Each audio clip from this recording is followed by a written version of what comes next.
1000 ಗ್ರಾಮ ಲೆಕ್ಕಾಧಿಕಾರಿ ಮತ್ತು 247 ಪಿಡಿಒ ಹುದ್ದೆಗಳಿಗೆ ಮತ್ತೆ ಅರ್ಜಿ ಸಲ್ಲಿಸಲು ಅವಕಾಶ ನೀಡಿದೆ ಸರ್ಕಾರ. ಪಿಡಿಒ ಮತ್ತು ವಿಲೇಜ್ ಅಕೌಂಟೆಂಟ್ ರಿಕ್ರೂಟ್ಮೆಂಟ್ 2024.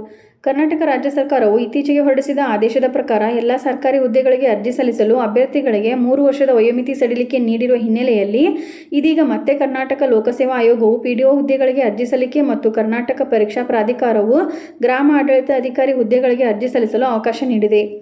ವಯೋಮಿತಿ ಸಡಿಲಿಕೆ ವಿವರ. ಕರ್ನಾಟಕ ಸರ್ಕಾರವು ಸರ್ಕಾರಿ ಹುದ್ದೆಗಳ ನೇಮಕಾತಿ ಪ್ರಕ್ರಿಯೆಯಲ್ಲಿ ಒಂದು ಬಾರಿ ಅನ್ವಯವಾಗುವಂತೆ ಎಲ್ಲ ವರ್ಗದ ಅಭ್ಯರ್ಥಿಗಳಿಗೆ ಗರಿಷ್ಠ ವಯೋಮಿತಿಯಲ್ಲಿ 3 ವರ್ಷದ ವಯೋಮಿತಿ ಸಡಿಲಿಕೆ ನೀಡಿ ಆದೇಶ ಹೊರಡಿಸಿದ್ದು, ಗರಿಷ್ಠ ವಯೋಮಿತಿ ವಿವರವು ಈ ಕೆಳಗಿನಂತಿದೆ.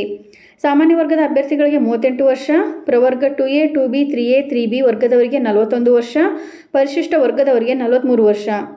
ಶೈಕ್ಷಣಿಕ ಅರ್ಹತೆಗಳು. ಪಿಡಿಒ ಹುದ್ದೆಗಳಿಗೆ ಅರ್ಜಿ ಸಲ್ಲಿಸುವವರು ಯಾವುದಾದರೂ ಪದವಿ ಮುಗಿಸಿರಬೇಕು ಹಾಗೂ ಗ್ರಾಮ ಆಡಳಿತ ಅಧಿಕಾರಿ ಹುದ್ದೆಗಳಿಗೆ ಅರ್ಜಿ ಸಲ್ಲಿಸುವವರು ದ್ವಿತೀಯ PUC ಪಾಸ್ ಆಗಿರಬೇಕು. ಅರ್ಜಿ ಸಲ್ಲಿಸುವುದು ಹೇಗೆ?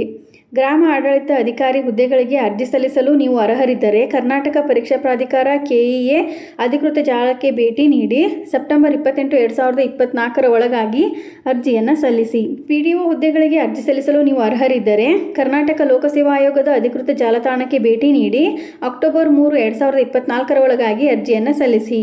ಇದೇ ರೀತಿ ಮಾಹಿತಿಗಾಗಿ ನಮ್ಮ ಚಾನಲನ್ನು ಸಬ್ಸ್ಕ್ರೈಬ್ ಆಗಿ ಮತ್ತು ಶೇರ್ ಮಾಡಿ. ಧನ್ಯವಾದಗಳು.